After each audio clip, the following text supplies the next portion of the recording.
Welcome to మనం TV. నేను మీ ధనరాజ్. ఈరోజు మనతో పాటు ఉన్న గెస్ట్ ఎవరంటే మా సీనియర్ జర్నలిస్ట్ రావు గారు ఉన్నారు. సార్ నమస్కారం. నమస్తే. ఈ కార్ రేసింగ్ కేసులో బీఆర్ఎస్ సీనియర్ నేత అయితే సీఎం రేవంత్ రెడ్డి పైన కేసు వేయడం అయితే జరిగిందంట.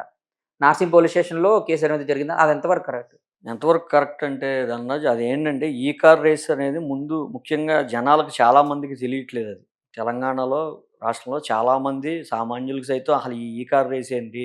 ఈ 50,00,00,000 అవినీతి ఏంటి? ఇదంతా కూడా ప్రస్తుతం పెద్ద అగాధం కింద ఉంది. ఎందుకంటే అసలు ఈ కార్ రేస్ ఏంటి? 50,00,00,000 ఏంటి? కేటీఆర్ ఏంటి? అరెస్ట్ ఏంటి? ఇలా రకరకాల మాటలు, రకరకాల ఆరోపణలు అయితే జరుగుతూ ఉన్నాయి. అయితే ప్రధానంగా ముందు మనం ఈ రేవంత్ రెడ్డి కేసు ఎందుకు పెట్టారు? అదేవిధంగా కేటీఆర్ ఈ కేసులో ఎందుకు ఇరుక్కున్నాడంటే ముందు అసలు మనం ఈ కార్ రేస్ అంటే ఏంటో ముఖ్యంగా మనం తెలుసుకోవాల్సిన అవసరం అయితే ఉంది. ఎందుకంటే మనం ప్రజలకు కూడా చెప్పాల్సిన అవసరం ఉంది. ఎందుకంటే ఇది ప్రజల సొమ్ము. అది అవినీతి జరిగిందా జరగలేదా అన్నది సెకండరీ.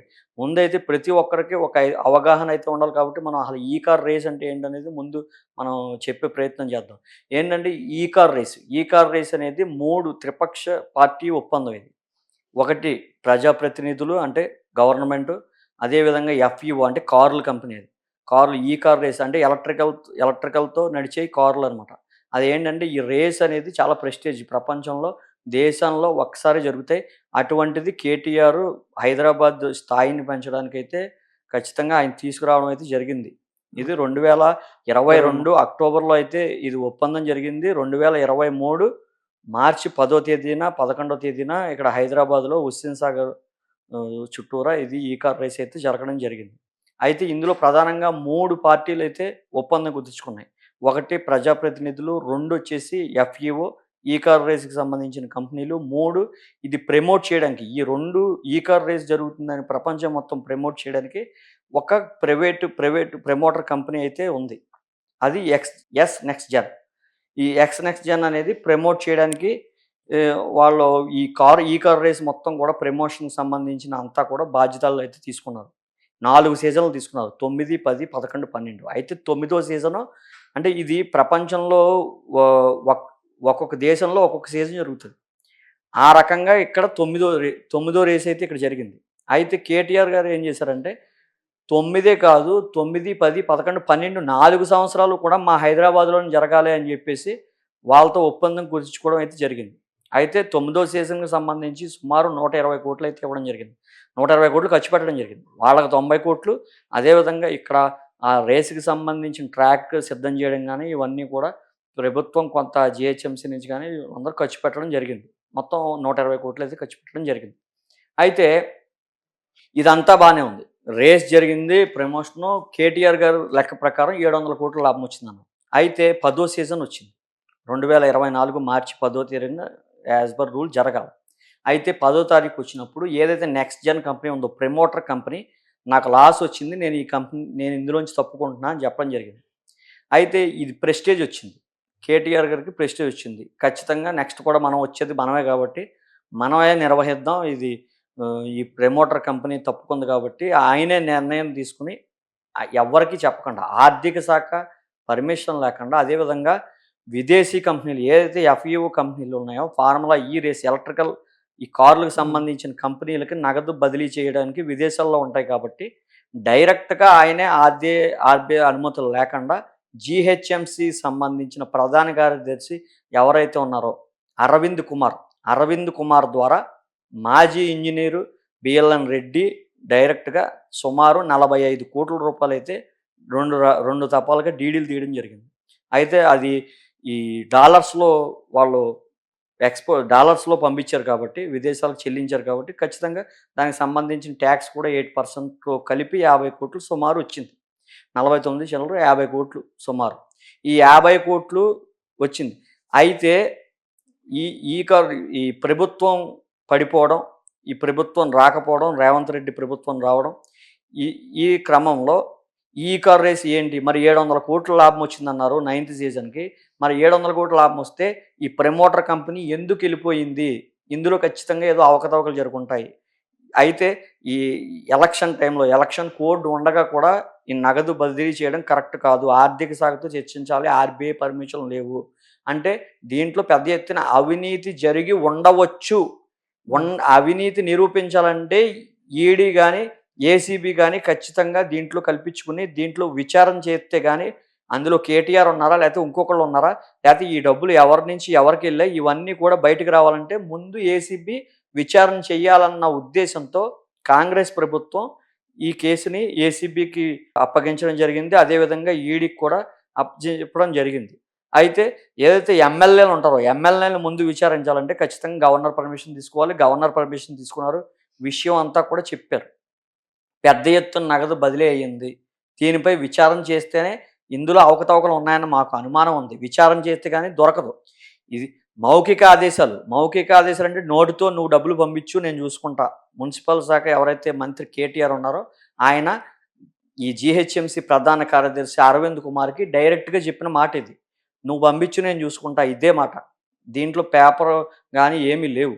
సో 50 కోట్లు అయితే 45 కోట్లు అయితే ట్రాన్స్ఫర్ అయిపోయినాయి. డీడీల ద్వారా ఎక్సెస్ ట్యాక్స్లు అన్నీ కలుపుకుని 50 కోట్లు అయితే ట్రాన్స్ఫర్ అయిపోయినాయి. ఈ 50 కోట్లు ట్రాన్స్ఫర్ అయిపోయినాయి కాబట్టి పర్మిషన్ లేదు కాబట్టి అది కరెక్ట్ కాదు కాబట్టి ముందు ఏసీబీకి విచారణ చేస్తే కానీ ఇందులో ఏంటనేది తెలియదని కాంగ్రెస్ ప్రభుత్వం అయితే ఇది కేసు మీద టేకప్ చేయడం జరిగింది. అయితే బీఆర్ఎస్ నాయకులు ఏమంటారు?